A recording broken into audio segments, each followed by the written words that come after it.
My brother-in-law, Sammy, lost his home shortly after his divorce 10 months ago. He moved in with us and brought his twin daughters, Olivia and Sloane 18, with him a couple of months ago. His sister, my wife, and I have one daughter, Zoe 16, and she and her cousins aren't close but get along fine. Olivia and Sloane have no respect for Zoe's privacy, none. They used to walk into her room and take everything they get their hands on. Makeup, phone accessories, clothes, school laptop, etc. Zoe complained a lot, and I've already asked the girls to respect Zoe's privacy and stop taking things. My wife and Sammy saw no issue with this. After all, they're girls and this typical teenage girl's behavior.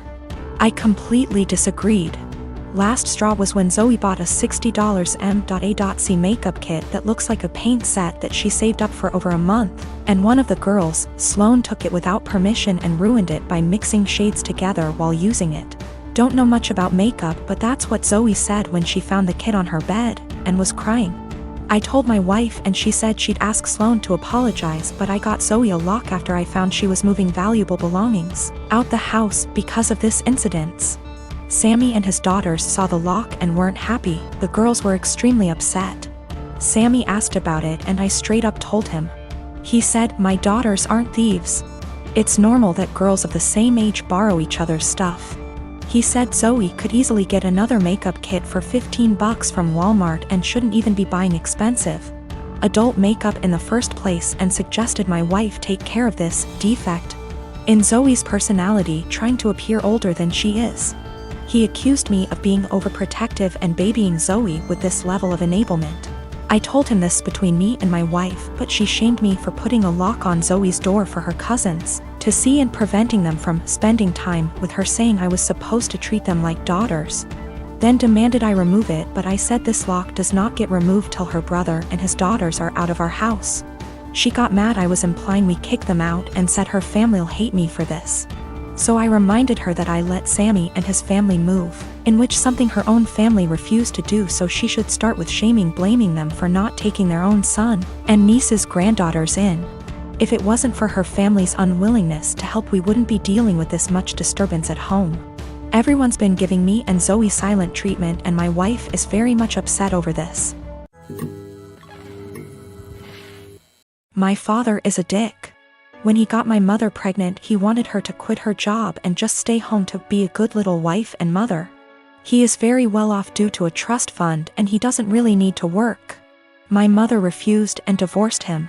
Because of a prenup, she got very little, and he moved back to Europe. His parents never knew about me, and my mother had a good profession, and I never really wanted for anything. My grandmother and grandfather, her mom and dad, were awesome. And I got to spend my summers exploring the wilds of Western Canada with them. My father never paid the child support he should have. Like I said, it did really matter. My mom makes good money and she gave me a great life as a child. I'm getting married.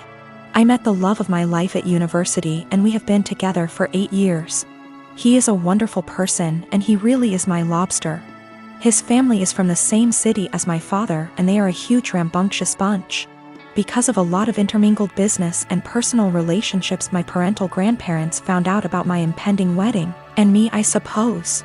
They have been in contact and want to come to Canada to meet me and my fiancé, who I guess is a grandson of an acquaintance of theirs. Small world.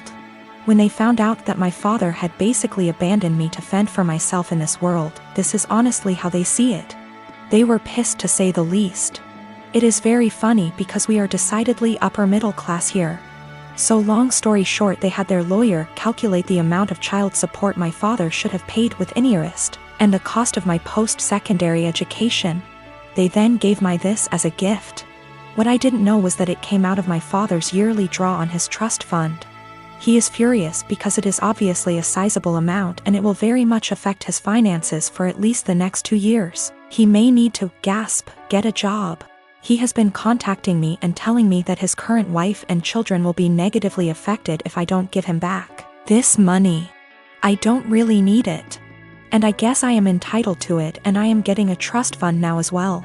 But I really want to pay off any debt my mother may have and make sure that when she retires she can do whatever suits her fancy. I'm not giving it back. My half-siblings will not really be affected. They have trust funds set up already and their tuitions and fees and stuff are covered. My grandparents' family sets these up when a kid is born. One of the reasons my father is upset is because since he didn't bother to tell his parents about me, they did not set this up. They have since taken a good chunk of his trust fund and used it to set mine up. Realistically, the principal being separated 28 years ago would have left him in the exact same position. My mom was working on getting her PhD so she could help kids with a certain condition. That is what he wanted her to walk away from. My grandparents have sent me pictures of my family there. The coolest thing is that my grandfather looks like the granddad from The Parent Trap. My mom never remarried, but she has had a special friend since I was 5. He is amazing and taught me to swear in Colombian Spanish. I had lunch with my mom. Apparently she has no debt. Like at all. I guess she did literally write the book about the treatment for the kids she works with. She does okay for herself. I never really thought about it. We decided that what would be best is to set up a scholarship for people who want to go into her field of study. Since I am now a trustafarian, I can afford to do this. I am however going to book her and her friend a trip for after my wedding. And I am going to go pay off my car. My half-brother has posted about this. He has a slightly different viewpoint than myself. He is not in any way coming after myself or my mother. He is a young man who is disillusioned with his father. I've been with my boyfriend for 11 years, since I was 15. His mother has hated me since the first day she met me. She hated me due to my ethnicity, Kosovan Albanian. She hated me due to my career.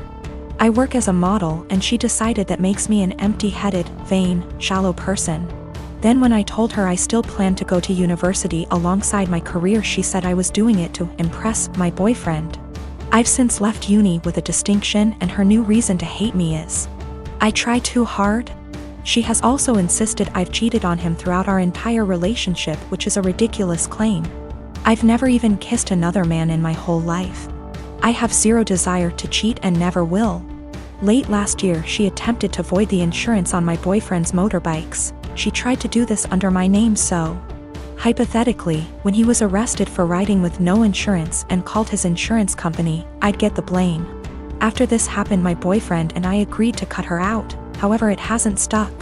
She left my boyfriend alone and respected his wishes for NC, but she's continued to contact and harass me. This leads to the last few weeks. My boyfriend works as a motorcycle test rider and he got in an awful motorbike crash while working. As such, I now need to care for him. I'm okay with that, and I'm focusing on seeing it as an opportunity for us to get closer. It's been nice, honestly. However, his mother has been awful to me. She's called me litany of terms. From things as tame as stupid to things as awful as a nasty Serbian half-breed. I'm not Serbian, and she's well aware that calling a Kosovan a Serb is offensive. I tried to block her, so she started making new iMessage accounts and began to continuously harass me via those accounts. Then came Friday night. The police turned up at our door. I was pretty confused and was quickly told they were there to do a welfare check as they'd received multiple claims of horrific abuse I was apparently putting my poor boyfriend under. Obviously, they quickly discovered he was fine, albeit grumpy, and they left. I know for a fact it was his mother. Some of the details the police mentioned made that obvious. I'm now at a point where I've realized I literally cannot do this. I'm going to press charges against her for the insurance and harassment. It's a crime in the UK. And I'm likely going to sue her for damages. For the sake of my mental health, I need to do this. I don't want to be a victim, and she needs to be forced to stop. I have mentioned my intentions to her if she doesn't back off, and she's pretty much mocking me and saying I won't. I absolutely will. I just feel like this morally may make me an awful person. She sucks, I know this. However, she's old and miserable enough as is, and I feel like doing this may ruin whatever small amount of life she has left. It feels like it may be too far. I really don't know though, and I genuinely cannot be objective here. My husband and I come from the same background. The only difference is that his mother isn't of that ethnicity, so he wasn't raised in the culture like I was. When we started dating, I helped him reconnect with his roots. This eventually led to him reaching out to his estranged father's family and becoming close with them. I think my mother-in-law has sort of held that against me ever since. Throughout the course of our relationship, she has made multiple comments about how she doesn't like the amount of emphasis I put on my heritage. When we told her I was pregnant with twins, she later said something about not wanting her future grandchildren to care about that stuff like I do. I've learned to ignore her comments because trying to explain myself to her has never helped. And I try to avoid conflicts whenever I can.